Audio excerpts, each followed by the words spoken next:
आज हम सीखेंगे कमिटमेंट और एंड्योरेंस डेविड गॉगिंस से। डेविड गॉगिंस जिन्हें वर्ल्ड्स टफेस्ट मैन अलाइव का जिन्हें रिकॉग्निशन प्राप्त है और जो कांट हर्ट मी के राइटर भी हैं। सबसे पहले तो उनके बारे में थोड़ा सा जान लें कि वो उनका बचपन बहुत अच्छा हैपनिंग नहीं रहा।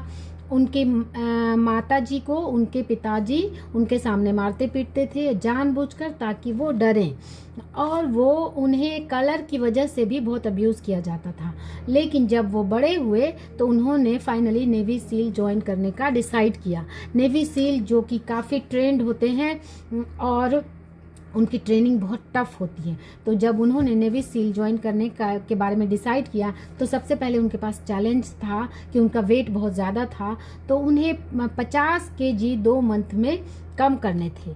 इसके लिए पहले उन्होंने कमिटमेंट तो कर ली कि मैं कम खाऊंगा और बहुत ढेर सारा पानी पीऊंगा वगैरह वगैरह। लेकिन जब अगले दिन जब वो स्टार्ट करते हैं, रनिंग जब स्टार्ट करते हैं, तो 5 किलोमीटर दौड़ने का उन्होंने डिसाइड किया और उन्होंने कमिटमेंट कर ली कि वो लिखते हैं, I was committed to find the greatness inside me. जब आप बड़े लक्ष्य बनाते हैं तो ऑफकोर्स अपने बारे में बहुत अच्छा सोचते हैं, लेकिन जैसे ही उन्होंने स्टार्ट किया तो जो हर इंसान के साथ होता है, हर्डल्स उनके सामने भी आए। 400 मीटर के बाद उनके लंग्स एकदम ये होने लगे, वो हाँफने लगे और लास्ट में वो रुक के घर आ गए। ये बहुत ही डिसअपॉइंटिंग था और उन्होंने अपने आप को, फिर वो अपने बारे में सारी नेगेटिव बातें सोचने लगे कि वो अच्छा, लोग मुझे जो गालियां देते हैं सही ही देते हैं, मैं तो किसी लायक नहीं हूँ, मैं लगता है नहीं कर पाऊंगा वगैरह वगैरह। वो बहुत डिसअपॉइंटेड थे। फिर अचानक उन्होंने रॉकी की कैसेट लगाई और वो डायरेक्ट ही फाइनल क्लाइमेक्स के सीन पर देखने आए।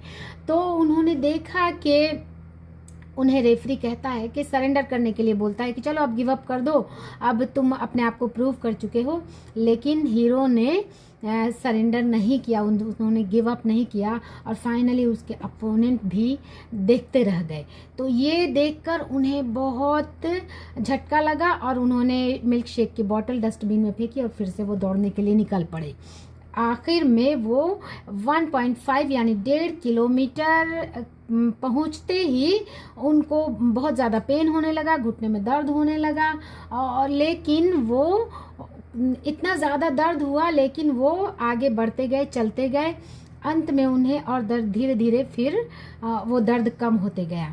तब उन्हें एहसास हुआ कि हमारे जितने फिजिकल और मेंटल लिमिटेशंस होते हैं वो सब असली नहीं है। हमें बस लगता है कि दर्द हो रहा है बहुत ज़्यादा और हम गिव अप करने की सिचुएशन में आ जाते हैं। ऐसा नॉर्मली होता है। मैं अपने बारे में बताऊं कि मैंने थाई स्लिट में फ्लोर टच करने की प्रैक्टिस की। इतना दर्द शुरू में होता था कि मैंने कई बार गिव अप किया। जहाँ ज़ोर से दर्द होने लगता मुझे लगता कि नहीं पता नहीं कहीं स्प्रेन हो जाएगा, वियर एंड टियर हो जाएगा वगैरह वगैरह। और जब तक मैं गिव अप करते रही तब तक मैं आगे नहीं बढ़ पा रही थी। एक दिन मैंने सोचा नहीं, आज मैं फ्लोर टच कर ही लूँगी, और मैंने ट्रेनर को बोला कि आज ज़ोर से पुश दो, और मैंने उस दिन दर्द थोड़ा बर्दाश्त कर लिया और मैंने फ्लोर टच कर लिया। जहाँ पे दर्द होता है उसको पार करके आगे बढ़ने में ही मंजिल मिलती है। तो सबसे पहले जो सीख हमें मिलती है वो आप कितनी भी बुक्स पढ़ लें, कितने भी सेमिनार्स वेबिनार्स अटेंड कर लें, असली सीख आपको तब मिलती है जब आप अपने लक्ष्य, अपने गोल को पा लेते हैं। तब असली समझ में आता है कि लाइफ का रियल लेसन आपको गोल अचीव करने के बाद ही मिलता है। जहाँ पे दर्द होने लगे वहाँ पर रुकना नहीं है, बल्कि उसी फेज को आगे बढ़ना है। आपको पेनफुल सिचुएशंस आएंगे, आपको डाउट्स आएगा, लेकिन उसको पार करके ही जीत मिलेगी। तो कई बार ऐसा वक्त आएगा जब आपको लगेगा कि अब गिव अप कर देना चाहिए, अब नहीं हो पा रहा है, आपको शर्म महसूस होगी, गिव अप करने का मन करेगा और लगेगा कि इतना कुछ तो कर रहे हैं, कुछ तो हो नहीं रहा है। बट ऐसे सिचुएशंस में भी आपको चलते रहना है, आपको रुकना नहीं है। शाहरुख खान के वो डायलॉग मुझे याद आता है जहां वो कहते हैं कि कि आपको परेशान होते रहे, बुखार होता रहे, आपको सब कुछ करते रहना है। नॉर्मली होता है कि हमें बुखार है और हम सोचते हैं चलो आज नहीं पढ़ेंगे क्योंकि आज तबीयत ठीक नहीं है।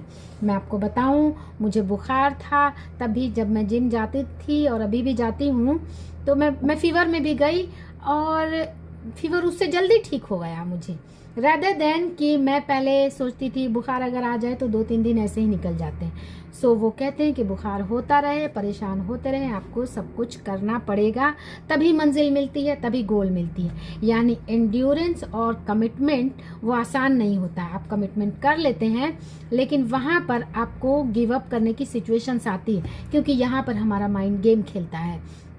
जब आप इसे कमिटमेंट याद दिलाते हैं और इसे कहते हैं कि नहीं अभी और आगे बढ़ना है, आगे बढ़ते जाना है, तो आपका माइंड यहाँ पे गेम खेलता है कि वो अच्छा ये मुझे कमिटमेंट याद दिलाकर मुझसे काम करवाएगी, तो ये आपको दबाने की कोशिश करेगा, आपका मुंह बंद करने की कोशिश करेगा। उस वक्त आपको अपने माइंड को कहना है कि तेरी मैंने बहुत सुन ली, अब तू मेरी सुन। जस्ट उसको जिसे कहते हैं ना ब्रूटली माइंड मुंह बंद कर दें, क्योंकि आपका माइंड आपको कहता है कि अच्छा ये मुझे स्ट्रॉन्ग बताकर कमिटमेंट याद दिलाकर मुझसे काम करवाना चाहती है, तो ये तो वो तो आपको लॉजिक बताकर आपसे आराम करवाएगा, आपको सरेंडर करवा देगा। इट्स वेरी इजी, लेकिन ये आपको बहुत गिल्ट फील होता है इस वक्त। तो बुरे दिनों को पार करने के बाद ही आप सफल होते हैं, और ये बहुत नेचुरल है कि जब आप बड़े गोल्स बनाएंगे, बड़े किसी मिशन पे होंगे, तो आपको डाउट्स आएगा कि पता नहीं क्या होगा, होगा या नहीं होगा, कैसे होगा, इतना दिन कुछ तो हो नहीं रहा है। चैलेंजेस फेस करने होंगे कि फाइनेंशियल चैलेंजेस होंगे, लोगों से लोग भी एक चैलेंज देते हैं हर्डल्स क्रिएट करके। ये सारे चैलेंजेस आएंगे, मुश्किलें आएंगी, क्योंकि जब आप मिशन में होते हैं, किसी मिशन में, किसी गोल में, किसी लक्ष्य को बनाते हैं, तो ये सारी चीज़ें बहुत कॉमन हैं। लेकिन लक्ष्य तभी मिलेगा जब इस गोल को आप अचीव करने में रास्ते में आने वाले हर्डल्स को, कमिटमेंट को ब्रूटली पार करें। और आगे वो लिखते हैं कि flip the mistakes and start again. एक बार उन्हें एक वर्कआउट में 112 पुलअप्स करने थे, जो एक बार उन्होंने 111 में वो थक के घर आके चले गए, लेकिन फिर उन्हें अच्छा नहीं लगा कि वो दोबारा गए और दोबारा उन्होंने 112 पुलअप्स पूरी किए और तब घर आकर चैन की नींद सोए। यानी कि जब आपको लगे कि आपने लक्ष्य पूरा नहीं किया, दोबारा आप फिर से शुरू करें, अपने आप को थोड़ा पुश देते हुए, थोड़ा पनिशमेंट देते हुए। अगर आज आप लेट से उठें, 1 घंटा लेट से उठें, तो 2 घंटा ज़्यादा पढ़ाई करें। आज अगर आपने 1 घंटा कम पढ़ाई की है तो कल उसका डबल करें। आज अगर आपको किसी ने मिस ट्रीट किया है और आपने रिप्लाई कर दिया, कल वो दोबारा वही हरकत करे, आप स्माइल करके जवाब दें और देखें कि आप अपने अंदर एक कितना मिराकुलस चेंज पाएंगे। क्योंकि जब आप अपनी कमज़ोरियों को हावी होते हैं अपनी कमज़ोरियों पर, तब आपको के अंदर का असली स्ट्रेंथ सामने आता है। क्योंकि हमारी सारी स्ट्रेंथ हमारे माइंड में है, हमारे पास है। चाहे आप डॉक्टर्स के पास जाएं, काउंसलर के पास जाएं, सेमिनार्स अटेंड करें, वेबिनार्स अटेंड करें, ये कुछ समय के लिए होगा। आप अपने माइंड के साथ 24 घंटा रहते हैं। सो इसे ट्रेन कर लें, आपको किसी की ज़रूरत नहीं पड़ेगी।